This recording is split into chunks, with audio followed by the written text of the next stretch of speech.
What about you back there? You haven't played yet, have you? What? Here. You've been silent, but don't worry. Phrygian dominant because it's on the fifth. Phrygian because it's the third mode of the harmonic minor, right? Say that again. Third mode of the harmonic minor. Well, the Phrygian mode's the third mode. Right. Yeah. And then dominant because it's on the fifth. Yeah, but and what the Phrygian dominant, it's really weird.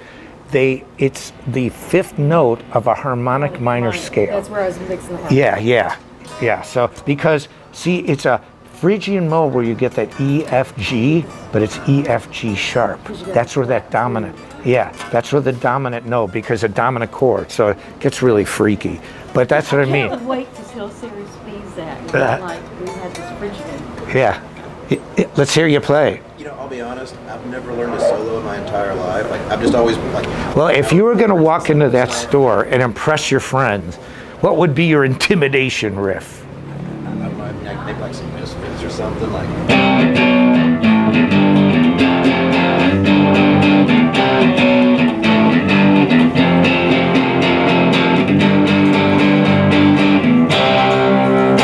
Is that like a Green Day song or something? It's like Astro. It's what? Astro Zombies from the Misfits. Oh, that's right. Okay. You know, or like, you know, speaking of Green Day, like...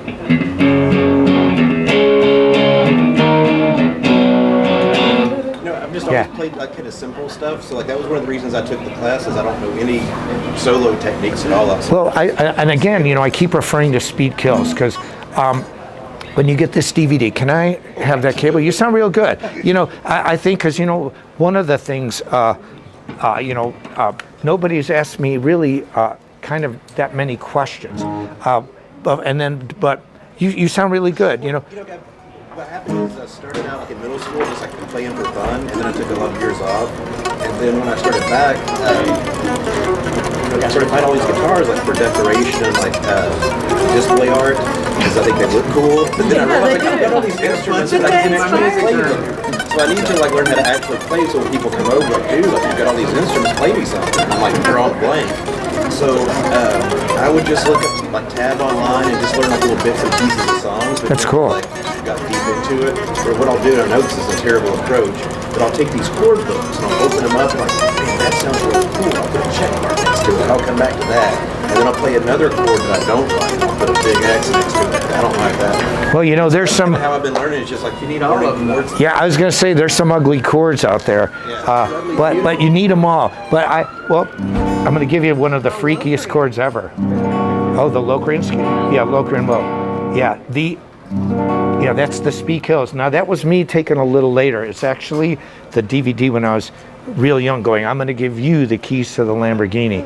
But it is a great DVD. Looking for that key for years, never hang out. Yeah, now, but you know, there's some really funky sounding chords, like this is an augmented 11.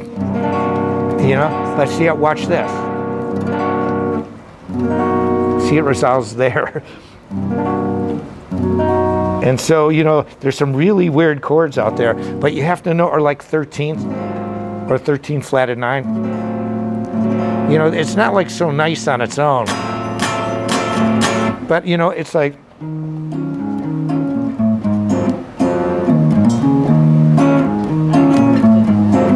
know, that's how you would use a 13th. So, you know, every chord has a purpose, you know, but I can tell you this.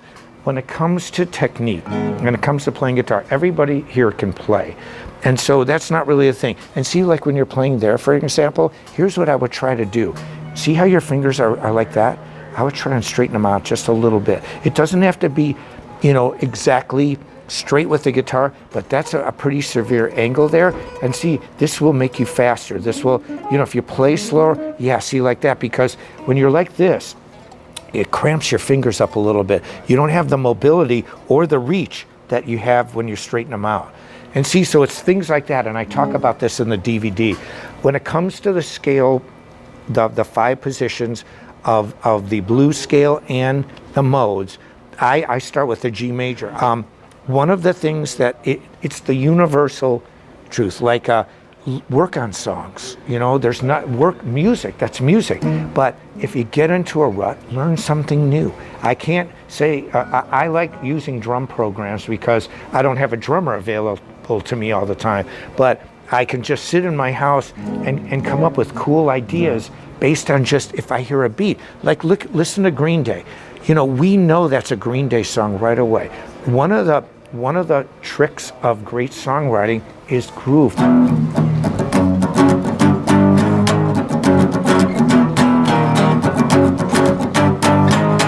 I mean, we might even not like the band, but who, you know, I mean, people just rock. dance. Yeah, and, you know, or like, even when I heard, like,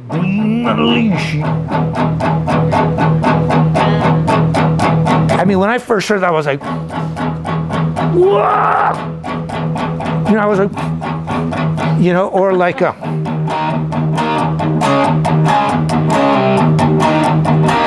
gotta give Nikki Sixx credit. Raise a shot. I mean, when you play that live, it's, you know, I can picture Nikki's, and the girls, you know, and so, you know, groove is everything. And one thing I gotta tell you guys, I hate when people say, oh, he has a rhythm. Like in sports, it is not a rhythm, it is rhythm. You have rhythm. I don't have, you know, you have a car, you have a lifestyle. You know, you don't have lifestyle, I have car. You know, I mean, you know, it's just Neanderthal to say, I have a rhythm. Because it's not a rhythm, you have rhythm. Rhythm is, you know, like there's an old song, I've got rhythm, I've got me. It's not, I've got a rhythm. You know, you don't have a rhythm. You know, that's as Neanderthal is going, I have car. You know, I drive car. You know, it's like, but the A, you know, it's rhythm is all inclusive. It's rhythm, it's a feel, but everybody has a feel. Guitars, bass, that's the primary thing that separates the bad boys from the, and I don't mean like bad boys versus bad girls, just the people who kill in music and who don't. When you hit harder, you get more of a feel. When you get more of a feel, you impact people more. And like, what I can tell you this, is I practice what I preach. When you see me play live, like I'm gonna warm up, my technique is really solid. You know, I have a really crazy show, but when I play, you know, I follow and I can move all the way up and down the fretboard easily because I have the roadmap in my head, those 5 positions. I keep my fingers a little straighter, but everybody in this room picks really good. You have a really good, that's why I wanted to see your tremolo. Because yesterday, I had a guy, he could not play a tremolo. He was really good bluesy, he couldn't do it. And I showed him, and he couldn't even play 120 with this, which is pretty slow. I got him up to 180 just in one session because it's really just about, it's knowing how to do it. It's not, the most talented people aren't always the ones who make it the biggest. It's the ones who work harder than other people. You know, you can have, I'd rather have someone with this much talent and this much work ethic than this much talent and this much work ethic. You know, I know a lot of brilliant people who can't tie their shoe, you know, and you know, conversely, I know people who are, the rule in my world is just smart enough. People who are just smart enough and they work super hard are the ones, you know, I mean, is Taylor Swift the greatest singer on planet Earth? You know, is Mick Jagger? You know, I mean, I can think of a lot better singers than Mick Jagger. Now, when you get to Steve Perry or like the guys on Rascal Flatts, they can really sing, okay? But, you know, and then, you know, a lot of times we're jaded as musicians because we see people out there that we don't think are very good. How did they make it? They suck. You know, I mean, it's just human nature. But, you know, I always look at it like, how come I'm watching them? How come, you know, I want them to watch me, you know, so I have a respect for anybody that's out there. Is there any last questions before I go? But, yes, no? Okay, so let's summarize this. Speed kills. Everybody in this room can play good. Slow equals fast.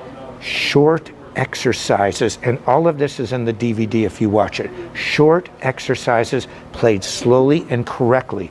And correctly means having good finger position. See, when you vibrato, you vibrato like a blues player.